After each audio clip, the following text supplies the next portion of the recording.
Good afternoon friends. तो sales and marketing के ऊपर मैं अपना अगला वीडियो अपलोड करने जा रहा हूँ। Sales for entrepreneur.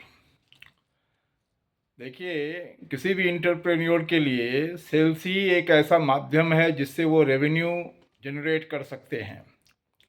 इनकम का जरिया, प्रॉफिट का जरिया एकमात्र सेल्स है। बाकी जो भी है ना, वो तो सब आपके खर्चे के घर हैं। और वैसे भी तो काफ़ी होते हैं फिक्स्ड एक्सपेंसेस, ओवरहेड एक्सपेंसेस। तो सेल्स ही एक ऐसा है किसी भी ऑर्गेनाइजेशन के लिए, किसी भी इंटरप्रेनर के लिए, जहाँ से वो रेवेन्यू जनरेट कर सकते हैं या रेवेन्यू जनरेट करते हैं। तो इंटरप्रेनर के लिए क्या है कि उनके अंदर गुड बार्गेनिंग स्किल होना चाहिए, निगोशिएशन स्किल होना चाहिए, और सबसे इम्पॉर्टेंट बात है he must be a good listener. Market dynamic उनको समझ में आना चाहिए, और जो भी वो सेल्समैन अपॉइंट करते हैं, वो सेल्समैन जो हो, उनकी जो पर्सनैलिटी हो, प्लीजेंट पर्सनैलिटी हो, गुड कम्युनिकेटर हो, हाँ, गुड लिसनर हो, उनको कैलकुलेशन आती हो, और वो जो भी ऑब्जेक्शन मार्केट में आता है दुकानदार के तरफ से, उसको बढ़िया से हैंडल करें। जो दुकानदार है उसको अपने प्रोडक्ट के बारे में बढ़िया से बताएं, और उनको कम्युनिकेट करें प्रोडक्ट का क्या बेनिफिट है, कौन सा नीड वो फुलफ़िल करता है, दुकानदार का क्या मार्जिन है, दुकानदार का क्या प्रॉफिट है, हाँ, कैसे लेना है प्रोडक्ट। और सबसे इम्पोर्टेंट बात जो मैं हमेशा हाईलाइट करता हूँ कि देखिए, सेल्स और सर्विस ये क्या है, एक दूसरे के संपूरक हैं। Sales and service both are complementary and supplementary to each other. तो सर्विस बहुत इंपॉर्टेंट है मेरे दोस्त, और ट्राई करिए दुकानदार से रिलेशन बिल्डअप करने का। तो जो भी इंटरप्रेनर है उनको ये देखना बहुत ज़रूरी है कि उनके सेल्समैन जो मार्केट में जा रहे हैं वो ठीक से दुकानदार को सारी चीज़ कम्युनिकेट कर पा रहे हैं कि नहीं कर पा रहे हैं। और सबसे इम्पॉर्टेंट बात है इंटरप्रेनर के लिए कि उनका खुद का इन्वॉल्वमेंट अर्ली स्टेज में होना बहुत ज़रूरी है। जब बिज़नेस छोटा होता है तो खुद मार्केट जाएं, दुकानदार से मिलें, क्योंकि उनसे उनसे क्या होगा कि उनको एक्सपीरियंस भी मिलेगा, और बाद में वो अपनी टीम को गाइड भी कर सकते हैं, क्योंकि उनको पता होगा कि मार्केट में दुकानदार किस तरह के प्रश्न पूछते हैं, क्या प्रॉब्लम आती है, तो वो अपने सेल्स टीम को ट्रेन कर सकते हैं। तो इंटरप्रेनर के लिए क्या है कि he must be a good listener. अगर मार्केट से उनका सेल्समैन अगर कुछ बोलता है, कुछ प्रॉब्लम हाईलाइट करता है, तो प्रॉब्लम को समझें, सुने, और उसको जितना जल्दी हो सके उसको सॉल्व करें। क्योंकि क्या होता है कि दुकानदार तरह तरह के प्रश्न पूछते हैं, तो उनका जवाब इंटरप्रेनर को भी आना चाहिए, सेल्समैन को भी आना चाहिए। और इंटरप्रेनर तो हो गया मालिक। जब आप कोई स्टार्टअप करते हैं तो उस समय हो सकता है आपके पास सेल्समैन नहीं हो, आप खुद सेल्समैन हैं, तो आपके अंदर सेल्स सेल्स स्किल आनी चाहिए। इंटरप्रेनर के अंदर भी सेलिंग स्किल होना बहुत ज़रूरी है, क्योंकि वो कहावत है ना, सास भी कभी बहू थी। तो सास बहू जब सास बनती है तो एक्सपीरियंस गेन करके बनती है ना, तभी तो बहू को गाइड करती है। तो सास भी कभी बहू थी, उसी हिसाब से इंटरप्रेनर भी कभी सेल्समैन थे। ये होना बहुत ज़रूरी है, क्योंकि इंटरप्रेनर को भी सेलिंग स्किल होनी चाहिए। वो भी खुद गुड निगोशिएटर हों, उनके अंदर में भी बार्गेनिंग स्किल होनी चाहिए, और उनके अंदर भी एक विज़न हो, एक उसके हिसाब से वो अपना मोशन तय करें। उनका भी एक गोल होना चाहिए, ऑब्जेक्टिव होना चाहिए, कि वो 5 साल बाद, 10 साल बाद अपने बिजनेस को कहाँ लेके जाना चाहते हैं। और अपने प्रोडक्ट से संबंधित उनके जो आइडियाज़ होनी पूरे क्लियर होनी चाहिए, उनके कंसेप्ट पूरे क्लियर होने चाहिए, कि उनके प्रोडक्ट के क्या क्या बेनिफिट्स हैं, क्या क्या स्ट्रेंथ हैं, क्या क्या वीकनेस हैं। और वो खुद का भी शॉर्ट एनालिसिस करे, SWOT, मतलब strength, weakness, opportunity and threat. ये खुद का भी करें, प्रोडक्ट का भी करें, मार्केट का भी करें। क्योंकि आजकल मार्केट क्या है, बड़ा डायनेमिक है, डे बाय डे चेंज हो रहा है। लोगों के जो बाइंग पैटर्न, दुकानदार के जो बाइंग पैटर्न है वो चेंज हो रहे हैं, बाइंग कैपेसिटी चेंज हो रही है, क्योंकि मार्केट में आजकल पैसे नहीं हैं। और ये जो सिचुएशन है, हाईली कम्पिटिटिव मार्केट है। आज का जो मार्केट है वो हाईली कम्पिटिटिव मार्केट है।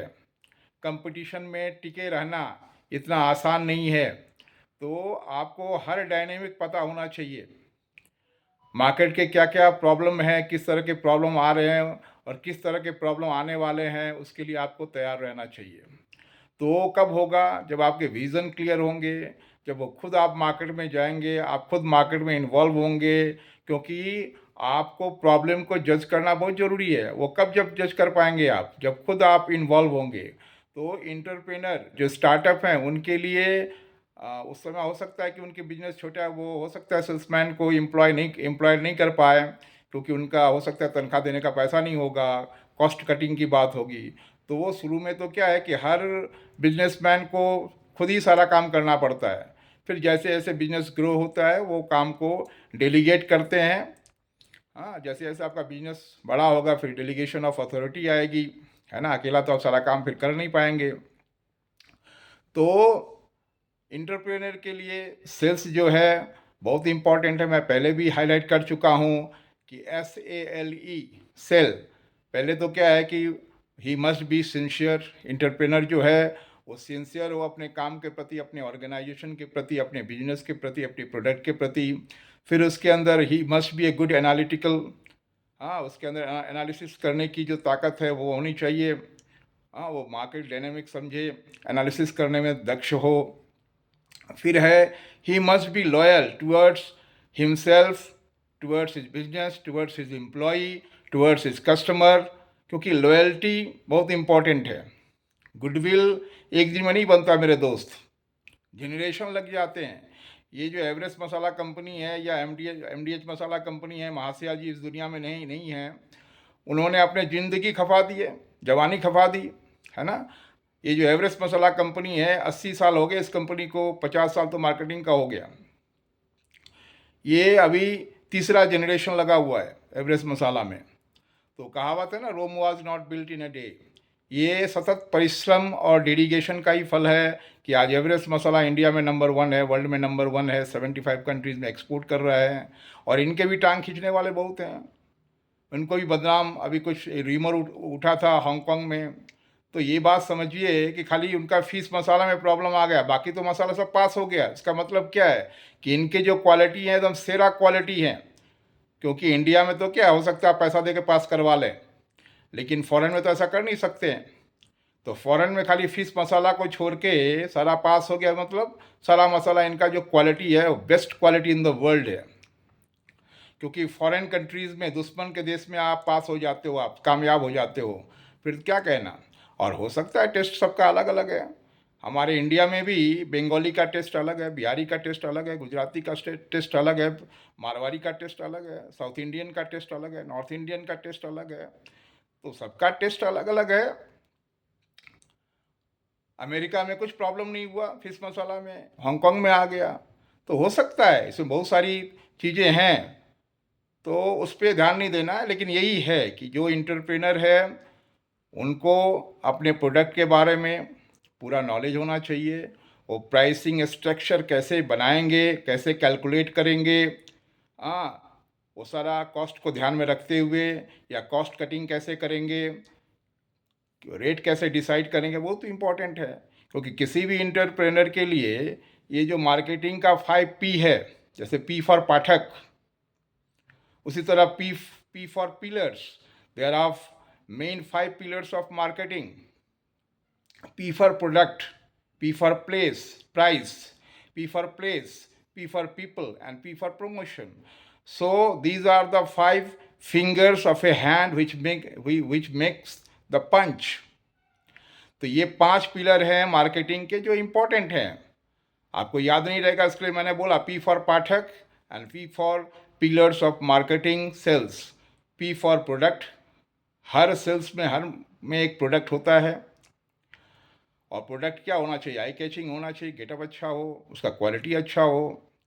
फिर उसका एक प्राइस टैग होता है, प्राइस टैग रीजनेबल हो, प्राइस रीजनेबल हो। फिर उसका एक प्लेस होता है, मार्केट प्लेस। हर प्रोडक्ट का मार्केट प्लेस अलग अलग है, सब सामान सब जगह नहीं बिकता है। कोई हार्डवेयर का मार्केट है, कोई कपड़ा का मार्केट है, कोई इलेक्ट्रॉनिक्स का मार्केट है, उसी तरह कोई ग्रॉसरी का मार्केट है, कोई मेडिसिन का मार्केट है, कोई बुक्स का मार्केट है। सबका अलग अलग मार्केट होता है। फिर होते हैं people. People are very important. Satisfied employee are the assets of the company. People promotion करने किसी भी प्रोडक्ट को प्रमोशन करने के लिए आदमी की ज़रूरत पड़ती है मेरे दोस्त। मार्केट विजिट करने के लिए आदमी की ज़रूरत पड़ती है। तो people plays very important role in sales and in marketing. तो इंटरप्रेनर को इस पीपल का ध्यान रखना चाहिए। फिर आता है प्रमोशन। प्रोडक्ट का प्रमोशन होना ज़रूरी है। मार्केट सेल्स बोलते हैं ना, सेल्स इज़ एन आर्ट। एक प्रेजेंटेशन है, प्रमोशन है। तो जो प्रोडक्ट को प्रमोशन करने के लिए पीपल चाहिए, सेल्समैन चाहिए, मैनेजर चाहिए। तो इंटरप्रेनर को देखना चाहिए कि वो जो अपॉइंटमेंट कर रहे हैं सेल्स पर्सन का, वो ठीक से कर रहे हैं कि नहीं कर रहे हैं। ऐसा नहीं है कि वहाँ टर्मिनेशन, टर्नओवर ऑफ स्टाफ बहुत ज़्यादा हो, आज आया कल चला गया, फिर दूसरा आया फिर चला गया, तीसरा आया फिर चला गया। तो डेली आप अगर स्टाफ ही अपॉइंट करते रहेंगे तब तो हो गया, बिजनेस कर लिए। तो आप जो अपॉइंटमेंट देते हैं, चाहे वो चैनल पार्टनर का हो, चाहे स्टाफ का हो, एम्प्लॉय का हो, वो बड़े सावधानी से करना है, ताकि वो consistency is very important. Business grow करने के लिए consistency is very important in every sector of the business. चाहे वो टर्नओवर का एरिया हो, चाहे वो टर्नओवर का हो, एम्प्लॉय का हो, कस्टमर का हो, कंसिस्टेंसी बहुत इंपॉर्टेंट है। दुकानदार एक बार मान लिया, दोबारा लिया ही नहीं, फिर नया नया दुकान ढूंढेंगे आप, ढूंढना ही पड़ता है, लेकिन कंसिस्टेंसी तो हो।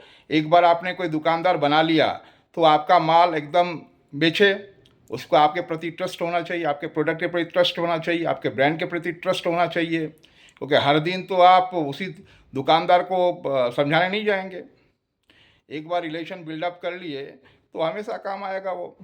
जैसे आप एक छोटा सा पेड़ लगाते हैं, मान लीजिए आम का, तो कुछ दिन के बाद जब फल आना शुरू होगा तो वो तो ऑटोमेटिकली हर सीजन में आपको फल देगा ना। नए कस्टमर ढूंढना बहुत इंपॉर्टेंट है, ढूंढना चाहिए, लेकिन जो हैं एग्जिस्टिंग उसमें तो कंसिस्टेंसी हो, वो तो आपके रेगुलर आपका माल लें। तो कंसिस्टेंसी इज़ वेरी इंपॉर्टेंट। आपके प्रोडक्ट के क्वालिटी का कंसिस्टेंसी हो, आपके एम्प्लॉई का कंसिस्टेंसी हो। हर दिन दुकानदार के पास नया नया चेहरा जाएगा कि नहीं साहब, मैं पहले वाला तो अभी नहीं है, मैं आया हूँ। फिर 7 दिन के बाद जाए, सर वो पहले वाला नहीं है, मैं नया हूँ। दुकानदार ये हो जाता है, एनाइड हो जाता है, बोलता है नहीं यार, मेरे को इस प्रोडक्ट पे, इस कंपनी का माल बेचना ही नहीं है। तो स्टाफ में भी कंसिस्टेंसी होनी चाहिए। और बिजनेस ग्रो करने के लिए जो एंटरप्रेनर है उनको ये सब ध्यान रखना है। कितना आप स्टाफ बदलेंगे, तो स्टाफ को ट्रेन करना बहुत ज़रूरी है। वो आपने सुना होगा ना कि बेवकूफ़ दोस्त से समझदार दुश्मन अच्छे होते हैं।